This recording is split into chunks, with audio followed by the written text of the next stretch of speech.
You have an EBT card? Yes, ma'am. I've explained this to you before. But essentially what you're saying is, as long as I'm in school, I shouldn't have to make a payment. Because you're saying you don't have, let me finish. All right, Ms. Megerly, I'm back up and running. Again, my apologies to you. So, all right, and let me look at my notes from when you were here last. So I do have a note in here that you must have called the court last week. yeah. And I don't see that you made a payment. So you are on the tow list, unless I'm missing something. Oh, last Friday, I couldn't make the court. I had planned to, but I had a final at school. And every time 1 o'clock is when I get back to school from lunch. So it was kind of tricky for me that day. I had planned on making a payment, and then I had called, I believe it was Tuesday or maybe Wednesday, and talked to someone about asking for an extension because I wasn't able to make it last week. Well, you don't have to come to court to make the payment. You can make the, you can call the court and make a payment over the phone. So I understand. You guys are just closed on Wednesdays, and I have school from Monday through Friday. We're not closed on Wednesdays. I mean, on the weekends. Sorry. Right. But, I mean, you aren't in class from 7:30 to 4:30 nonstop every day, are you? I am. I have school from 8 to 5. Right. I understand you're at school, but you're not literally in class nonstop 7:30 to 4:30. I have one hour break, but yes. Okay. And you can call the court during that 1 hour break. Also, I recall you telling me some time ago you had like Tuesdays off or something. No, it is distance learning, but we still have to be on school signed in, almost like Teams, for a full 8 hours that day. And in regards to not being able to make a payment, like I've told you before, I still have not been able to find a job. I've been applying almost every weekend for the past 4 weeks since I spoke to you the first time. And yeah, and I'm not sure what kind of jobs you're applying for, but there are jobs out there to be had for certain, especially this time of year. And then last time when you made a payment, you were doing some babysitting and whatnot. I mean, there's people looking for dog walkers. There's people looking, there's plenty of things that you can do. So, we're basically in the same boat we were in last time. I need to see you working down this amount. I mean, what you are essentially suggesting is that as long as you're in school, you should have an indefinite, No, not at all. I think just under the circumstances and how I came to these tickets from it being from 2023 and just now getting a notice, it has been quite a ride, understanding that I never got a notice before this. Even a few went to collections. I still did never receive a notice. I paid for each of the parking tickets and was overtime. I understand.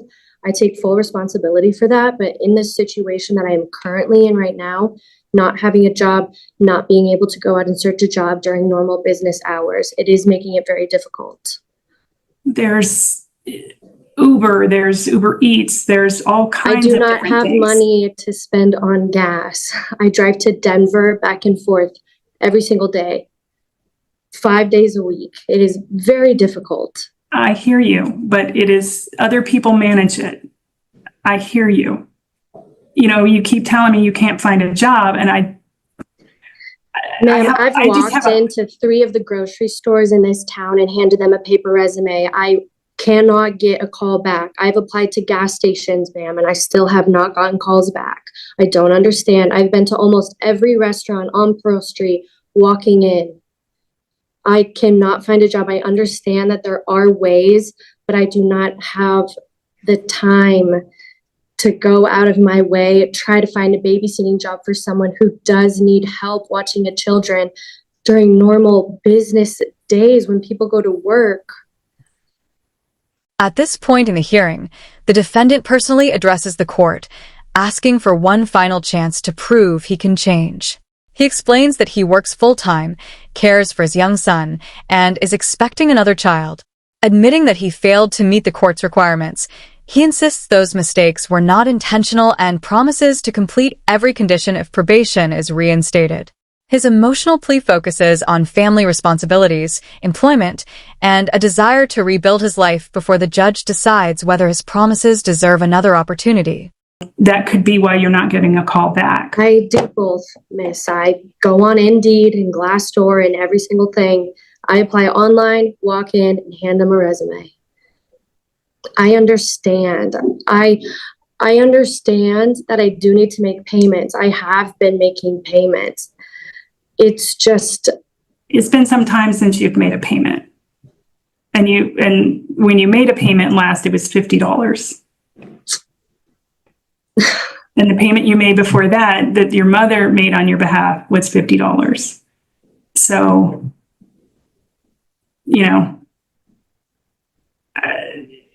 what you're asking me is just to give you an extension.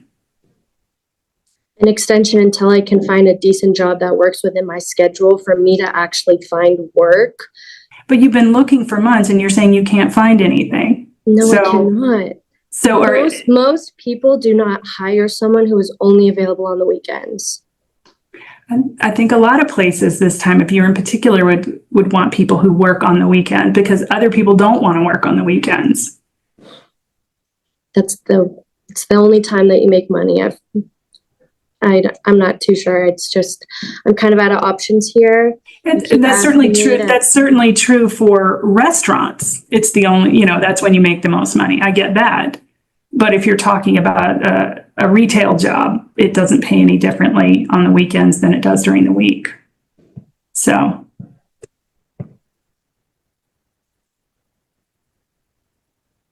Well, like I said, I'm not too sure how to go about this. I have no money, so.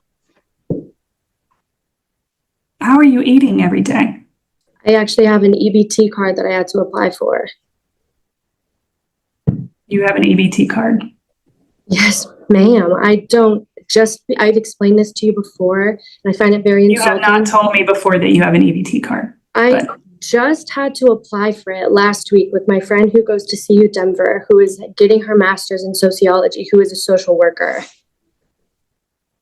I am in a very, very difficult position. And like I said, you requesting me to go ask help from other people, I feel like it's very unfair for you to think that I actually have that type of support in my life. The only reason I suggested that was because your mother has made several phone calls to the court on your behalf. So, and you're living with her and she came down here to make a payment for you. So yes, I suggested that because, it seemed like she was supporting you. And it was just a suggestion. Maybe you could do this. So I'm certainly not mandating that that's what you must do, but it would be a way to make a payment if you're able to do that. I mean, clearly your mother's very involved.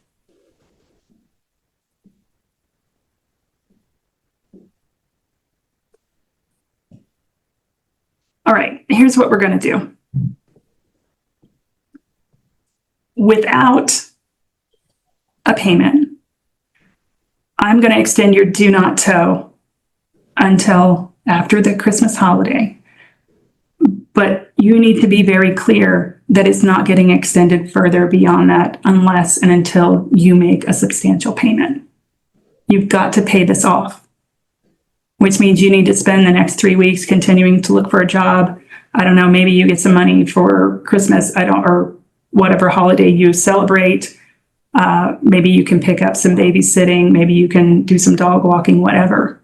But this just can't go on continuously with you saying, I can't find anything, and I shouldn't have to make a payment because I can't find anything. You understand? The hearing takes a dramatic turn as the judge carefully reviews the defendant's history of missed opportunities. Instead of focusing on excuses, the judge walks through each court order that was ignored, from failing to report to jail to refusing to complete probation requirements despite repeated warnings. The judge makes it clear that the issue is no longer about promises, but about actions, emphasizing that every opportunity to avoid jail had already been given. The courtroom grows increasingly tense as the judge challenges the defendant's explanations and questions whether he has done anything at all to earn another chance.